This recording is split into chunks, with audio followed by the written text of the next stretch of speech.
بینەرانی خۆشەوی جوانترین و گەرمترین سلاوێمە بەڕێوەبەرانی تەلەڤیزیۆنی پەرتۆ تەلەڤیزیۆنی حیزبی حکمەتیتان پێشکەش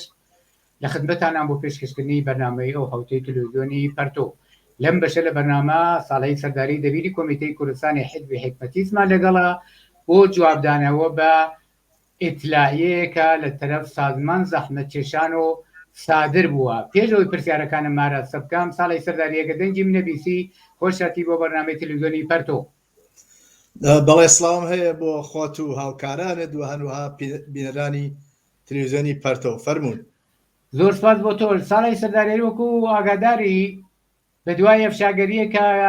کۆمیتەی کوردستانی حیزبی حکمەتی دەست بە سازمانی زەحمەتکێشان و ئەعمال و کردەوەکانی ئەوان ماوەیەک لەوە پێش لەگەڵ تۆش مساحەبەیە کراو لەم بابەتەوە سەبارەت بە سازمان زەحمەتکێشان قسە و باسە کردووە. ئیتلاعیەک سادر بووە و کلیپێکیش منتشر بووە ئەو مساحەبەی کە من لەگەڵ تۆ کردومە سەبارەت بە خودی سازمان زەحمەتکێشان کە ماوەیەک لەوە پێش بڵاوە بووە و ئەلبەتە دەنگەکان بەستووە نیشانیە دەنیان بەیسا وەکو مەدارک باسیەکەن و هەمزەمان لەگەڵەوە لەگەڵ عەبدوڵای ئازەربار عضوی دەفتەر سیاسی ئەو سازمانە مساحەبەیان کردووە. نەزەریەوە لەبارەی ئەم دەست و پالێدانەی سازمان زەحمەتکێشان و ئەم سەر لێشەواویان چییە؟ بەڵێ ئێمە لە ڕابردووە هەمیشە وەختی ئەم سازمانە دەستی داوەسە کارێکی ناشایست و بە تایبەت چون بەناو کۆمەڵەوە بووە سعیمان کردوە ئفشاگەری بکەین، سعیمان کردوە خەڵک ئاگادارکەین و بڵێن کە ئەم ئەقداماتە یا ئەم نەقشانە ئەم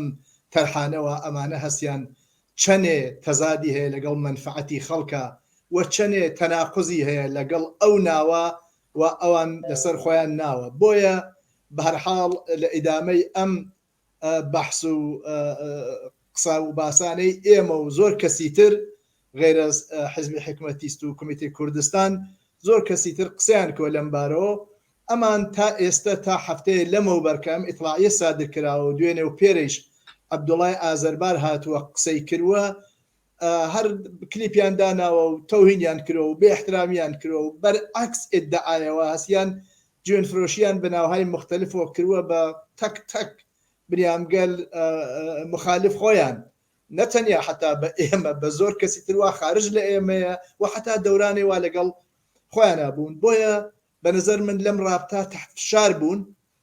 کە تحت فشار بوون هاتوون سعیان کردووە بەم ئیطلاعیە بلەخەرە مەجبور بوون تحت ئەوزا ئەحواڵی واقعیان کردووە فشارێک وا بووە فەزایەک وا ئیجاد بووە و زۆر کەس لیان هاتوو سەردەنگ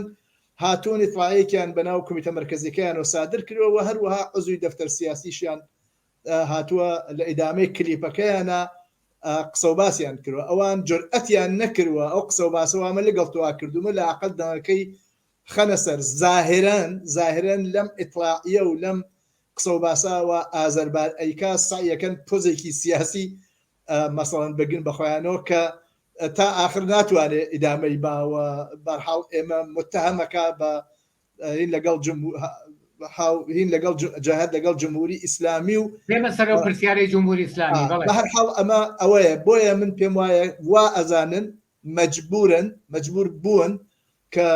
بێن هەم ئیطلاعیە بدەن هەم قسە و باسکەن وازان خەڵک حافزەی زەعیفە ئەسڵان و مطلقاً ناشنە سەر ئەو مەسائلەوە ئێمە مەترەحمان کردووە. بۆیە بەهەرحاڵ لەم فەزا مەجبورن هاتوون قسە و باسەکەیان کەن کە لە ئیدامەی مساحەبەکە ئەتوانین ئیشارەی پێ بکەن و زیاتر بەم دەسەری. سپاس بۆ تەوزیعەکانت. ساڵی سەرداری ئایا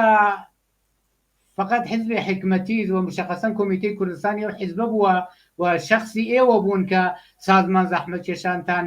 نەقد و ئفشا کردووە یا کەسانی تریش بوون؟ ئەگەر کەسانی تریش بوون چۆنە فقط گیریان داوە بە حزبی حکمەتیز؟ نەخەیر کەسانی تر بوون زۆر کەس ئەحزاب و جەیانات و شخصیەت‌های مستەقل و فعالینی سیاسی سابق شخصیەت‌های سابق کە چەپ و کۆمونیست ماون و ویسە حتا فریان لە هیچ کام لەو حیزبانانین هاتوونە سەر دەنگ قسەیان کردووە و ئفشایان کردووە و لە تاریخی خۆیان و چەند نەسڵ لە مردم لە کوردستانە دفاعیان کردووە. حتا لەو هاوڕێیانەمان کە ئیسە لە ژیانە نەماون کە بۆ ئازادی و بۆ سوسیالیزم و بۆ کۆمونیزم فعالیەتیان کرد و بەداخەوە گیانیان بەخت کرد هاتوونە سەر دەنگ لە سەریان و تەنیا ئەوە حزبی حکومەتیست نەبووە مەسەڵەن زۆرێک لە کادرەکان خۆیان قسە و باسەکەن ئفشاگەریەکەن ئێژن عەبدوڵای موحتەدی و ڕەهبەری و ئەو چەند کەسەوە ئیسا حەچێ قودرەتە خستویانسە دەست خۆیان چیان کردووە چۆن مخالفینی سیاسی خۆیان حەسب کردووە ئێمە لە تەی چەند ساڵی ڕابردووە دەیان لیستمان بووە یا دیوە بڵاوە بووە یا ئستعفایان داوە یا ناچاریان کردوون بە ئستعفا و یا دەریان کردوون مەسەڵ هەر بە یەک جار سێ ئەندامی دەفتەر سیاسی ئەو وەختەیان لەگەڵ حەوت ئەندامی کۆمیتەی مەرکەزیان بە یەک جار ئستعفایاندا تەشکیلاتی فڵانیان ئستعفایاندا چوزانم وەختێ وەها بوو بەشێک تر لیان جیابووە کە دوایی ناو کۆمەڵی زەحمەتکێشانی کوردستانیان ناو لە خۆیان بە شەڕ و مەرافع ئەو شتەوە توانین تەوزیحی زۆرتر بین بۆیە ئەمانە بۆیە مەجبور بوون هاتوون مەجبور بوون جواب بنۆ ئەمە تەنیا فشاری حزبی حکومەتیست نییە فشاری ئەحزاب و جەیانات شخصیەت‌های سیاسی و مستەقل و فشاری کۆمەلگایە کە بلەخەرە گەرەکیانە بێژن ئێوە چیتان کردووە ئەم کەسانە بۆ خۆیان کوشتووە ئەم کەسانە بۆ ئاسارێکیان لێ نییە بۆ تەرحترۆرتان ڕشتووە و هەمووی ئەمانە بۆیە ئەوان وەلێ لە خەیاڵی خۆیانەوە بلەخەرە حزب حکومەتیست کە بەنظر من لەبەر ئەم فعالیەتانەوە بووە و بە تایبەت وەختێ نەقشەی ترۆر ئازا و کادرها و ڕەهبەری حزب حکومەتیستیان هین کردووە حزب حکومەتیستیایە فعال بۆ دەخاوەتی کردووە بەڵام بەنظر من فەزایەوە ئیجاد بووە ئەمانەی تاتفشا قاراوە ئەمانە مەجبور بوون زاهرەن جواب ببەخشن بە کۆمەلگا و بە ئازادی خوازان لە سەراسەری کوردستانە بۆیە ئەمە عەرزم کردی تەنیا حزب حکومەتیست نەبووە و جەیانات و ئەفراد و شەخسیەت‌ها و بەتایبەت بلەخەر خانەوادەی و کەسانەوە لە عەقەل لە زەوی دو ساڵ گوزەشتا خۆشیان لە ئێتراعەکانە ئیزعانیان پێکردووە تیاچوون معلوم نییە بە زایرن خۆت کوشیان کردووە ئەوە نییە یەکیان بلەخەرە معلوم بووە خودکوشی نەکردووە ئەمانە پەروەندەی ئەزیزانی خۆیان کوڕ و کچەکانیان کە سوکاریان وا لەوێ لە بین چوون بلەخەرە پەیگیریەکەن بۆیە سعیان کردۆ بەم ئیطلاعیە و بەم کلیپ و مساحبەی کەسێکی وەکو عەبدوڵای ئازەربار ئەم جواب بدەنەوە کە خۆ معلومە بە نەزەر من خراپتریان کردووە هەرچە کەس ئەزانێ ئەم شتە فەقەت چاواشەکاریە و هیچی تریتیا بەسەر نییە. سپاس بۆ تەوزیحەکان ساڵی سەرداری ئایا لەم ئیتلایە کە سازمان زەحمەتکێشان داویە و ئەم مساحبە کە عەبدوڵا ئازەربار ئەوی دەفتەر سیاسی ئەوان ئیدعایەکەن دژ بە حیزبی حکومەتیست ئایا ئیشارەیە بە مەحتەوای مساحبەیە کە تۆ کردوتە ئیشارە کراوە ئەگەر 1% حەقانیەتیان هەدا بۆچی لە پێشان مساحبەکە لەگەڵ تۆکراوە ئەوەن بە ئیتلاعی عموم ناگەێنن جابێن نەقدی بکەن بۆ دەنگەکەیان بەستووە؟ بەڵێ بەنظر من ئەوان تەواو ئەم ئەقداماتە من لە بیرم چوو بێژم لە سوعالیە کودووە ئەوە کە مساحبەکەن ئەوە کە ئیطلاعیەدەن ئەوە کە کلیپ دروستەکەن فقط بۆ ئەوەسە کە لە ژێر باری ئەو مەسائلە ئەسڵیە وا مەطرح بووە و ئێمە بە نمونە و بە فاکت مەطرحمان کردووە و نامانسە بەردەست هەرچێ کەسە واجم لە خۆیان تەفرە بڕۆ یعنی شەنوکەوەکەن بۆەوە بە ئەسڵ مەسەلەکە ئشارە نەکەن مەسەڵەن حاضر نین بێژن بلەخەرە تەرح ترۆر بووە یانە بلەخەرە ئەوەی خودکوشیەکان داستانەکەی چییە بلەخەرە ئەوە ئایا من فرەیە لەوانەوە ئەو وەختە لەناو جەماعەت عەبدوڵای موحتەدیا بوون و هاتوونە سەر دەرەوە ئاگادارن قسەیان کردووە کە ئەمە عەبدوڵای موحتەدی و بەشێ لە ڕەهبەرەکانیان تەرحی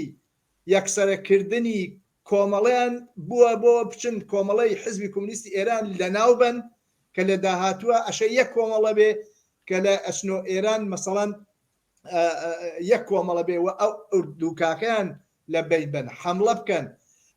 حەملەی مەسەڵەن حتا RPG و ئەوانەیان کرد هەرچە کەسە زانیە و ڕۆشنە و تیمەکەیشی معلوم بووە و حتا لە پلێنۆما کەسانێک لە کۆمیتەی مەرکەزی ئەو وەختە وەکو بەهمەنی عەلیار و کەسانێتر لە سەد مختلفە وەکو جوامێری ماراوی و ئەوانە هیان کردووە مخالفتیان کردووە ئەنا تەرحیان بووە من گەرەکمەوە بێژم ئەوە تەرحی حملە بۆ سەر ئوردوگا تەرحی کوشتنی من و حەمەی ڕاستی تەرحی کوشتنی ڕەحمانی حسەین زادە کە شۆڕش خۆراسانە کادری خۆیان بووە پێیان سپارد بووە و ڕەسمەنی علامی کرۆ و دڵەکەی هەیە هەر کەسێک گەرەکی بێ ئەتوانێت گوێ لە دەنگ شۆڕش خۆراسان نەبگرێت کە بێژە کاکە منیان بان کرد 3 نەفەر لە عەزای دەفتەر سیاسی وەوتێن بڕۆ ڕەحمانی حسەین زادە و چەند کەسی تر کوژە ئەو من نەمەناسی خۆی قسەیەکە حتا ئاژە ڕەحمان حسەین پەنا شتێک ئاوا من مەزوم وەسە کە یا مەسەڵەن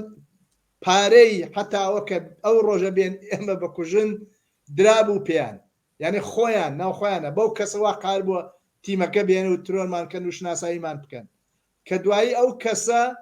وا قەرار بووە ئێمە ترۆرکە بێسەر و شوێنە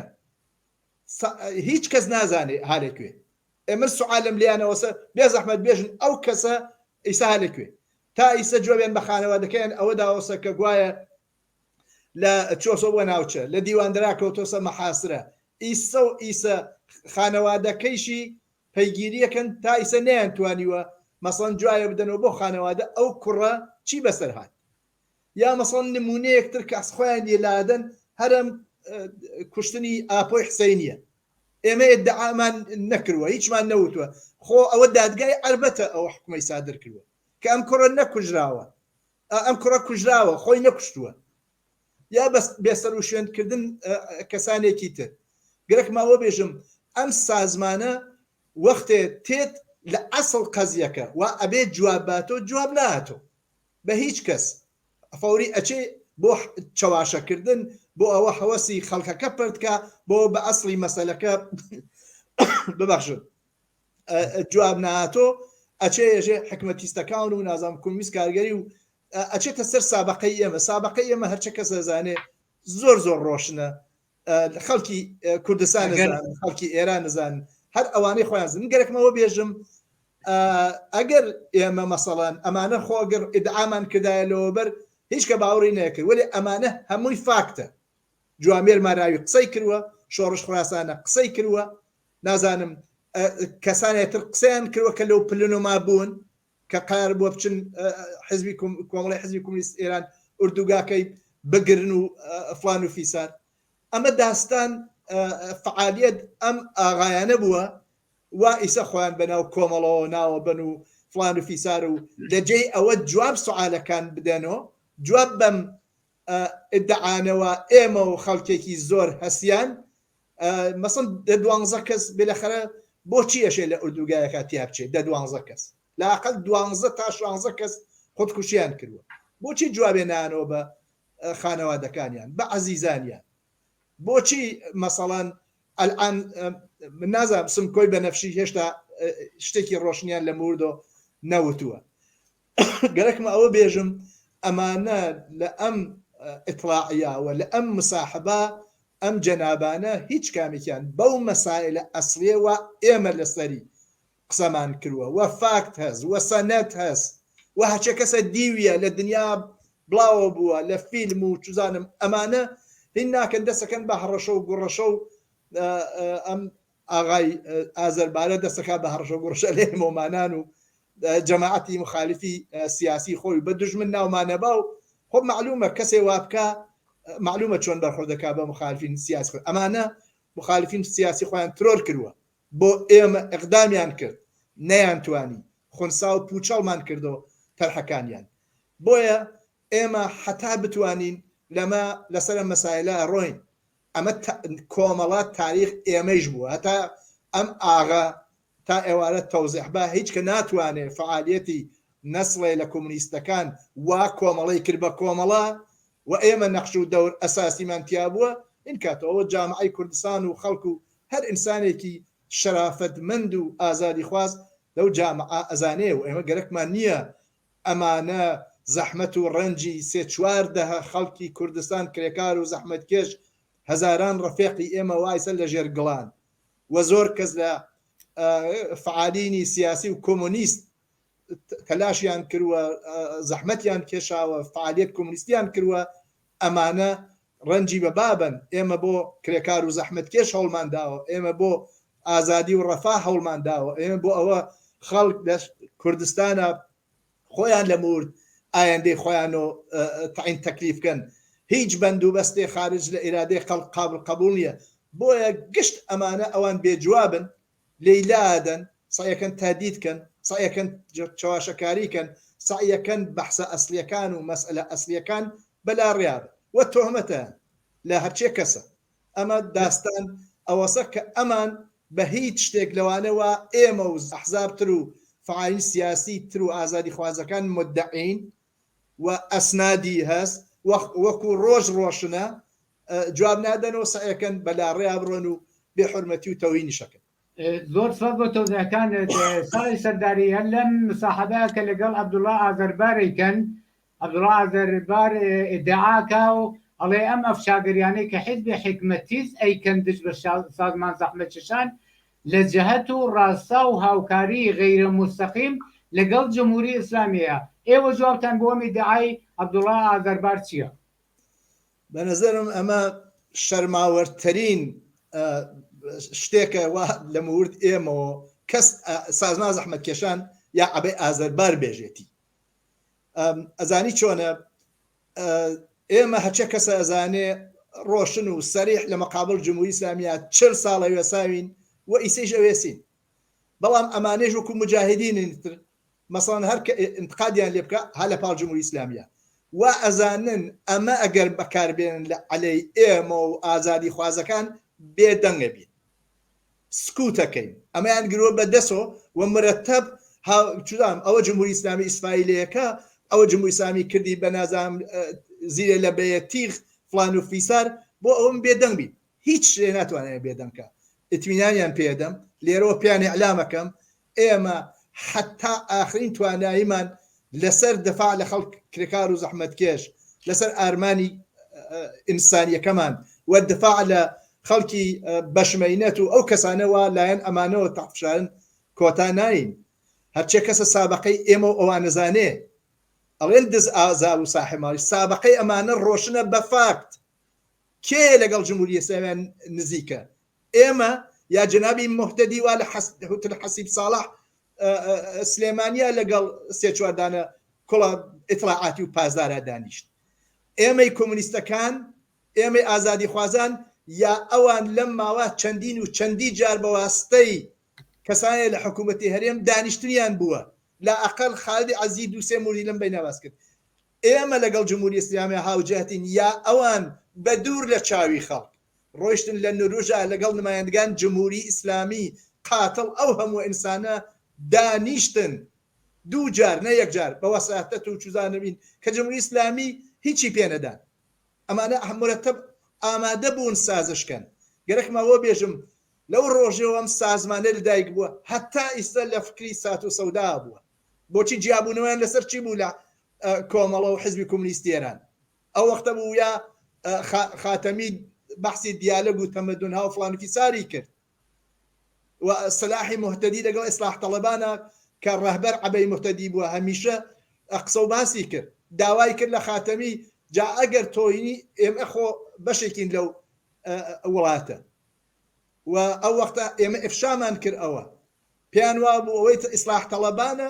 ئەتوانن بڕۆنەوە لە گۆشەیەکە بەشیان بدەن دابژێ سەر جێ خۆیان و لە قودرەتا لە کوردستانە سەهین بوون بۆیە ئەو کارەی کرد بۆیە حتا بێپرنسیبی نیشاندا کە هێشتا ناو سازمانی کوردستانی حزبی کۆمونیستی ئێرانە و حزبی کۆمونیستی ئێرانە بوو بە دزیۆ ڕۆیشت و پوڵی وەرگرت لە هەرێمی کوردستان کە دوایی ئفشا بوو تەشکیلاتێکی دروست کرد بۆ گەرەکی بوو بچێت لەگەڵ دەوڵەت و لەگەڵ جمهوری ئیسلامی و لەگەڵ ئیسلاح تەڵەبانە دابنیشە و بە تەوافق بگەن کە ئەو وەختە ئەوە ئفشا بوو بە ناو جەعبەی سیام مەشهورە وەلێ خۆ ڕەهبەری کۆمەڵە ئێستا هێشتا جورئەتی نەکردووە ئەم سەنەدە بادەرەوە بەڵام هەموو کەسە زانێ تەشکیلاتی دروست کرد بوو سازمانی دابوو پوڵی لە هەرێم گرت بوو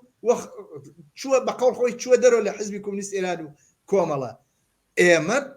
هاوجاتین لەگەڵ جمهوری ئیسلامی یا ئێوەیە کە لە ڕۆژی ئەوڵەوە لەدایک بوون هەتا ئێستا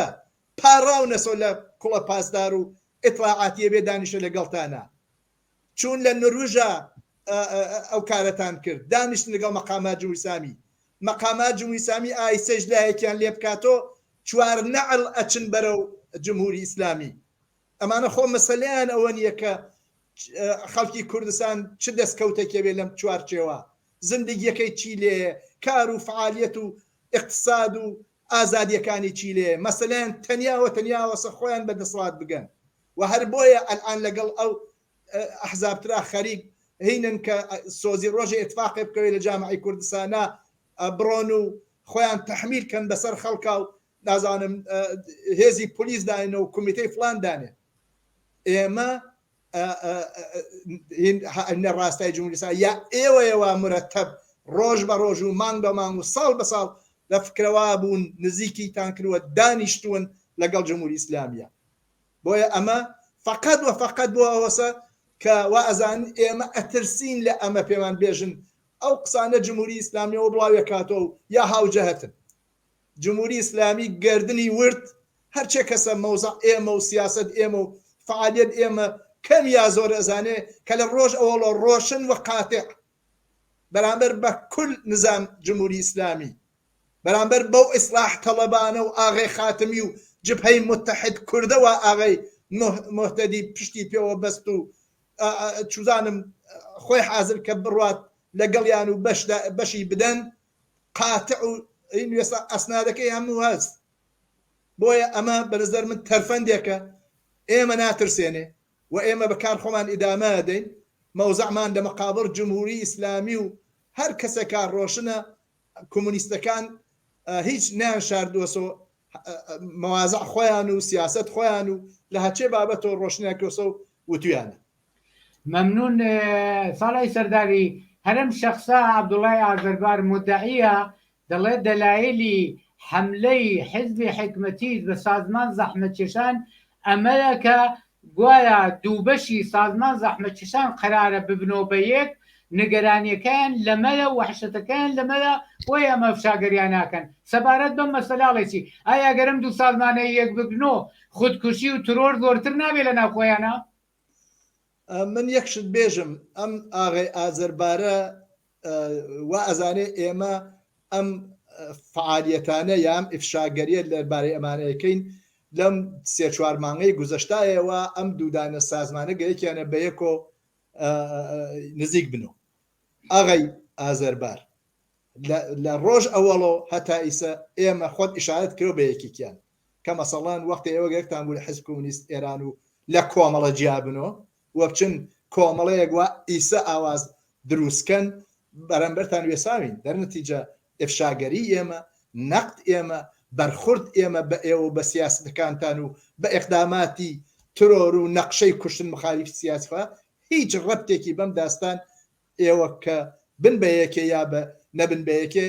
هین نییە ئاخر ئێمە زانین ئێوە چۆن لە یەکجیابوونەوە ئەوەڵەن لە بەرزە من لەبار سیاست و لەبار جەهەت و لەبار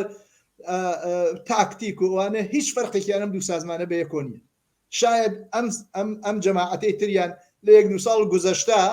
وەکو جەماعەت عەبەی مۆتەدی هین نەبوون خەڵکیان نەکوشتووە و ترۆر لە فکر ترۆر ئەوان نەبوون و ئەوانە ئەنا لە سیاست و فەرهەنگ و ئەوانە هیچ فەرقێکیان نییە و ئێمە باشە زانین ئێوە لەسەر چی جیابوونەوە ئاخر ئیطلاعیەی کۆمیتەی مرکزی سازمانی زەحمەتکێشان کە 15 مەی وازام 2016 بڵاوە بووە لە مورد خۆتانە و بێزەحمەت یەک جارتر بڕۆ شەڕێ واکردان لەسەر تەلەڤیزیۆن و دزی ئاسۆسات لە هەم لە سلێمانی هەم لە ئستۆکۆڵم خوێنەرۆ واقعەن ئەگەر ئەوە عکسەکەی بڵاوە بووە ئەگەر ئاسایش نەبووایە ئێوە چەندێ لە یەکترتانە کوشت ئێوە مەگەر بە پارە ئاجۆر و بە داروبەرد سەر و چاو یەکترتان نەشکان لەسەر چی بوو خۆ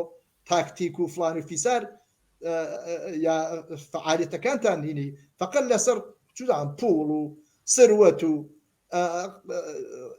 مەقام و ئەمانە بوو هیچ ڕەبتێکی بە جامعەی ئێران و بە خەڵکی کوردستان و ئەمانەوە نەبوو بۆیە من پێم وایە ئەو یەکگرتنەوەی ئێوە هیچ ڕەبتێکی بە داستان ئفشاگەری ئێمە نیە چی یەک بگرن چی یەک نەگرن هیچ نقطەیەکی مثبەتی بەحاڵ خەڵک نییە بەرعەکسەکەیشی هەسی و من ئومیدوارم تعدادێک لەناو ئێوە و لەناو ئەو سازمانەکەی ترە تۆزێ بەخوا بێنەوە خەریک چین بەرەو کوێوە چن کەمانکی زۆر کەس تۆ تەسەورکە لە وەختەوە ئەم جەماعەتە دروست بوون لە ساڵ 2000 هەتا ئیسە بەشێک غێرە 3-4 نەفر کۆمیتەی مەرکەزیەکە باقیەکەیان لە دەفتەر سیاسی و کۆمیتەی مەرکەزی و کادروی گشتی ڕۆیشتووە ئەمانیە بەجێ هێشتووە بۆیە من وازانم انتظار هەست تعدادێک لە ئەعزای ئەو جەریانە ئەعزای سازمانی زەحمەتکێشانی عومەری ئیلخانی زادە تۆزێ بەخۆیان نابێنەوە بزان بەرەو کوێ چن و مەکەونە شوێن ئەم سیاستەوە ئەمانەی بنە بەرەوە ئەم سیاستە لە مەقابل خەڵکایە لە مەقابل کێکار و زەحمەت کێشانایە فەڕی بە کۆمەڵەوە نییە بەو کۆمەڵەوە خەڵک ئەیناسی و ئێمە ئەمان ناسی و زەحمەتیمانێ کێشا و ڕەنجی تا ئەدرا و چەند نەسڵ خەڵک ئاوارە بوون لەسەری و فعالیەتیان کرد و سەدها و هەزاران نەفەر لە ڕفقان ئێمە لەو ڕێگایان بەخکرد بۆیە بە نظر من ئەمە هیچ ڕەبتێکی نییە چۆن جابوونەوە لەسەر قودەتوین ئیسش فەرمونون ئەگەر وازان باشە فەرمون بڕۆن وەلێ ئەوە بزان جیابوونەوە و یەکبوونەوە و ئەوانە ئێمە مەسیرێک وا هەسمان جەهەتێک وا هەسمان ئەویش تەقابڵە لەگەڵ ئەم نەوعە لە سازمان و حزب و ئەوانە چون حزبێکی سیاسی نین کاز حزبێکی سیاسی وایە بنیام دایشای لەگەڵ یا مساحبە بکە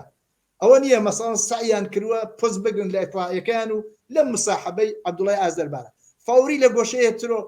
ماهیە دەم سازمانەوەسا عەبدوڵای مۆحتەدی تەدید دەکات ژەمان دژمن یعنی چی دژمن لەخەیە تەرحی هەزبۆت وەلێ هیچ شتێک ئێمە کۆ ناکەین دەی و لەسەر بیر و بۆچون خۆمانە چین لەسەر دفاع لە خەڵکە چین لەسەر ئازادی ئەچین لەسەر دفاع لە کۆمەلگا و ئەوە کە خەڵک بێن دەخاوەتکەن لەسەر نوشت خۆیانە ئەچین و لە مەقابڵ ئەم نەوعە لە حیزب و سازمانە ئەوێسین هیچ شتێک ناتوانێت لەم مەسیرە لە مەقابڵ ئێمە یعنی کۆتا ناین ئەوە ئیتمینانیان پێدەم بۆیە من وا ئەزانم ئەمیشە ئەزانی چی ئەمانە واقعاً وەختێ 4 ساڵەوە بەروایان کە چەند ساڵەوە بەر بەدار و بەر لە یەکیاندا ئەلعان عەکسیان بڵاوە کردووە لە ئوردوگای نازانم گەورەدەیە کوێ لە نزیک زەرگوێزە ئاسایش هاتووە هەموویانی چەک کردووە مەبنا چی بوو ئێوە نیشتە ملیەک و ئیسە مەبنا چییە ئێوە ئەڕۆنەوە وازانە ئەمە کارکیمە بە نەزەر من ئەم یەکگرتنەوەیانە هیچ شتێکی دروست و حەسێبی و ئەو گوایە نیروی ئەمانە بێبێ نییە فقط و فقط هەردووکیان فعلەن احتیاجیان هەست بەمە عەبدوڵای مۆحتەدی و سازمانەکەی ڕسوا بوون عەبدوڵای مۆحتەدی کەوتە ژێر فشار لەگەڵ زۆر کەسە لەلایەن زۆر کەسەوە لایەن کۆمەلگاوە لایەن خانەوادەی ئەو کەسانەوە گیانیان بەکرد لایەن ئەحزاب و جەمعیەت سیاسیەوە دەنێت چێ وازانێ ئیسە ئەگەر هین بێت لەگەڵ جەیانێکی ترا یەک بگرێت ئەمە ئیتر زۆر مهمە گەرەکی خۆی لابا لە مەسەلە ئەسڵیەکە تەواو داستانەکەی وەسە ئەنا هیچ ڕەبتی بە ئەم ئفشاگەری ئێمە لەسەر ئەمانە نییە ئەمانە سابقەیان بە یەکۆم معلومە ممکنە جوزانم نازانم چنێ ئەگەن بە یەک و یەکە گرنەوە مطمئن بە ئەم سازمانە یەکیش بگرنەوە چون ماهیەتیان واسە مەسەلەیە گەر مەقام و پۆست و پوڵ و ئەوانە بێت دەبەرەوە بازم بە پارە ئاجر ئەنیشتنەوە گیانیەک زۆر سپاس بۆ تەوزیحەکان ساڵی سەرداری وەختمان نەماوە شاید پرسیار ببێ هیوادارم لە بەرنامەکانی داهاتوە توانین زۆرترە مەسەلە شی بکەینەوە زۆر مەمنوو بۆ تەوزیحەکان و بەشداری لە بەرنامە ڕێکخراوی پەرتۆدا سپاس دەکەم مانوو نەبی مەمنون بینەرانی ئازیز و خۆشەویست هاتینە کۆتاییەم بەشە لە بەرنامەی ئەوڕۆی تەلەڤیزیۆنی پەرتۆ داوەتەکەم بینەری ئیدامەی بەرنامەکان بن کات و ساتێکی خۆشتان بۆ ئارەزووەکەم